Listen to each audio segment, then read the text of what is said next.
The man we've got in the studio this morning is Roger Salmon, who is our local police inspector.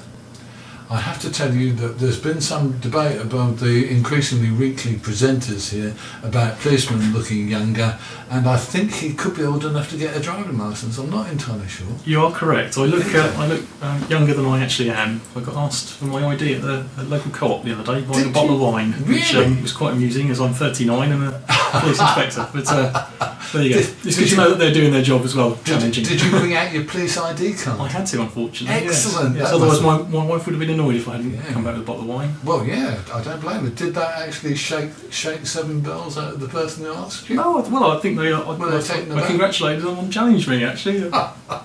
Excellent, because that's something we don't do often enough. And I guess the other thing, that in the context of what we're talking about today, local crime, that's something that people don't do locally as well, isn't it? If you see a crime going on, you should maybe challenge the person. The only trouble is you have the risk of being punched in the face, I guess. Yeah, you have to be very careful, and you have to assess that situation for yourself as to whether you think it's appropriate. Yeah. I can't obviously say you must challenge all the time, because that sometimes puts people at risk. But I think most people are common sense enough to know when to intervene and not. And if they can't do anything at the time, then certainly report it to us, and let's try and resolve that and deal with that. And take a note, and maybe if you can, take a photograph. Let's go back to what we were talking about. We were talking about local crime in so far as small-scale robberies, thefts from vehicles and things like that.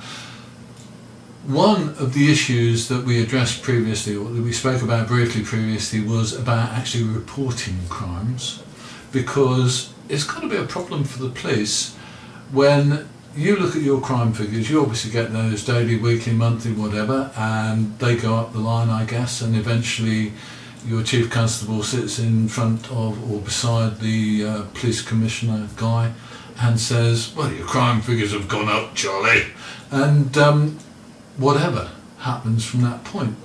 So reporting crimes seems to me to be very important, and even relatively small crimes should be reported, shouldn't they? Absolutely, yes, I think so.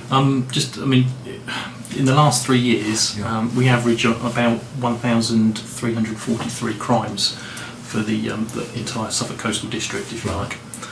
So that's a considerable amount of crimes, but I'm sure there's more that goes on that isn't reported. Yeah. It's difficult to give an estimation as to how much isn't recorded. All I would say is that we have ethical crime recording in place now, so there's no massaging of the figures from the police point of view. We don't not record things just because it makes us look better.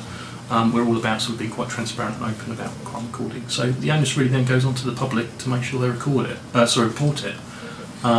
And there's some vulnerable groups that choose not to, I think, because of the scared of reprisals and so forth.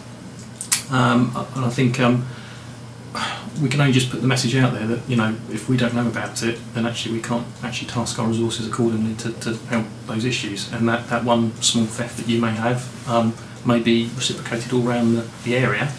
And it might be just a little piece of that jigsaw that we need just to sort of join the dots and identify our offender. Yeah. So if someone nicks something worth a tenner and you think, shan't bother, we should actually say something. We should report it to the police and say, I'm just reporting it so you know. Absolutely, yeah.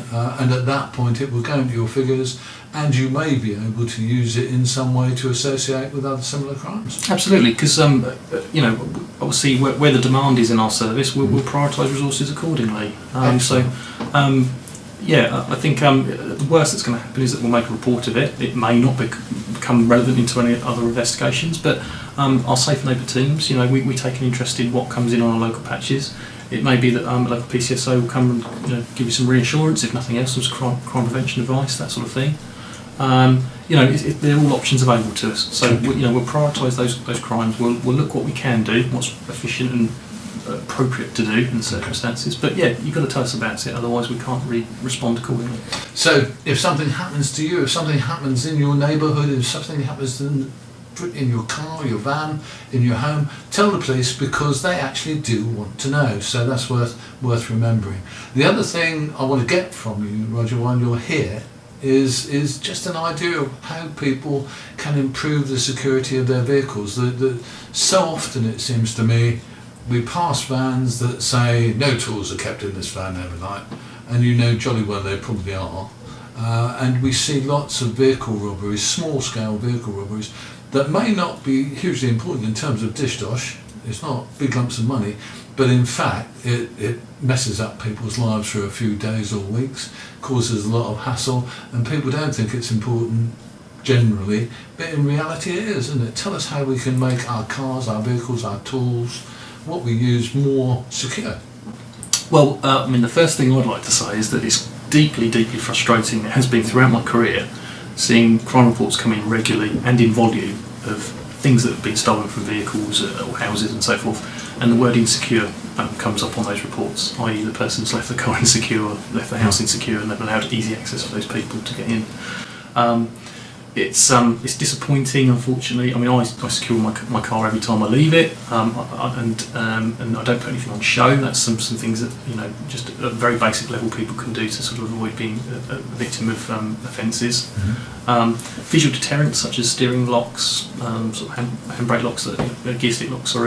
That's always useful, because at the end of the day you've got to kind of almost approach your property, and it's particularly relevant in terms of your own house and where you live.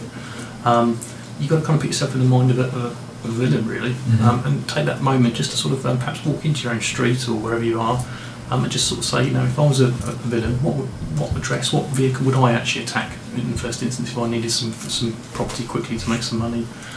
When you have that kind of head on your shoulders, and you kind of start to see the weaknesses in where how things are laid out. Okay. So some common things you can do with vehicles. Stick them somewhere where it's a lit area, so that you know, if a person does have to break in that vehicle, they're taking a risk in terms of being seen. Sometimes, if you're in a sort of a bit of a pattern about where you park your vehicle when you work regular shifts or something like that, sometimes it's useful just to park your vehicle in different locations slightly, so there's no pattern or rhyme or reason that people can get used to and understand. Mm-hmm. You can always sort of put those prevention stickers, things like, you know, no tools carried here, but actually follow the advice on the stickers as well, if you can. Yeah, and it's and like I mentioned just a while ago, you know, we had 7 vehicle breaks over the Christmas period in our sector, and only one of them was a smashed window. All the rest were unfortunately either unknown means of getting into that vehicle, or were insecure. So really need to sort of lock those cars. We do occasional sort of crime prevention sweeps where we might have individuals go around from the constabulary, try car doors and stuff, and see if vehicles are left secure, and actually go and advise the owners appropriately. And I always remember a situation whereby I was doing this. It was in Ipswich at the time, and I had a gentleman's car insecure, and I went up to him and said, "Sir, where your vehicle's insecure, we're doing a crime prevention sweep. Just want to give you the advice that, you know, you really need to keep your car secure." And his response was, "Well, yes, it was stolen last week as well, but you found it for me, so I'm quite happy with the police service." What about things like tools and stuff like that? Someone was saying you can actually mark tools. Is that a worthwhile thing to do? I mean, things like power tools, which are commonly stolen. They all have individual serial numbers and so forth, and a really good scheme that we can use, anyone can use, it's free of charge, is immobilise.com. If you go to immobilise.com on the internet, it basically feeds you through, you register, and free of charge, and you can put in anything with a serial number on it. Really good source of information. Basically, that's a national scheme, and basically police officers from all over the country link into it. Businesses link into it, second-hand retailers, that sort of thing, all can use it, and basically it just identifies any item of property that's being stolen, or gives us a line of inquiry about any sort of transactions involving that piece of property. It can include things like pedal cycles, so if you know the frame number, that sort of thing, you can whack that on, and essentially people can put pretty much anything in their household on that, register on that site. You get a kind of little certificate out of it as well, so it's useful for insurance purposes. So if you if you do happen to become a victim of crime, you've got a record that you have that item of property. It's good for insurance sort of payouts and so forth. But more importantly, also when we do things like searches and we arrest people, and we do searches as a matter of course as part of that arrest of that individual, those items of property can then be highlighted to us at the time that we're searching.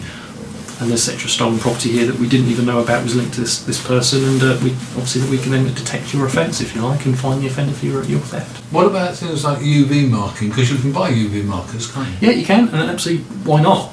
Postcodes, that sort of thing, it all helps. Yeah, we've got. I mean, if you've got a business that's you've got a fair amount of stock and sort of investment in, if you like, you can even go as far as sort of smart water, which is a sort of a kind of a luminescent dye, if you like, that shows up under sort of UV lights that we can use, and it's individually traced to those premises.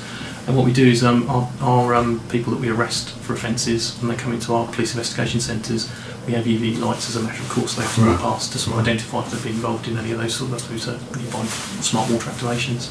So there's a whole kind of range, right from sort of the individual with their own sort of individual sort of level property all the way through to sort of large scale business that we can do in terms of crime prevention. Okay, so that's that from my point of view. Now I think that's been a useful use of 20 minutes. And what we'll try and do is update this. We'll put the video that we've done as part of your chat onto felixstowenews.tv. We'll have this programme available online for people to listen to later if they've missed it. So you will be heard, sir, across the nation or around Felixstowe. And what I'd really like to do is to get you to come in and see us occasionally and kind of keep us up to date with what's happening. So the only thing I'm going to do before letting you go, two things. One, I'm going to say to you, so how's things in Felixstowe crime-wise? It doesn't sound too bad. I have to say, I love Felixstowe, I really do, and the surround. I think it's a lovely place to live. Yeah. You are very relatively low crime area. Having worked in Ipswich, the issues that you have here are smaller by comparison in terms of the context. It doesn't mean that it's not important, the things that are going on, and it makes an impact on people's lives, but I'm reassured that generally when I speak to the public, we're not talking about burglaries or robberies. We're talking about lower level offences, which is reassuring to me that it is a generally safe place to be out and about in. I was reassured over the Christmas period that we didn't have a big spike in offences, as far as I can tell. And you've got a community that cares here, so there isn't too much that we can't crack. Inspector Roger Salmon, thank you very much for coming in today.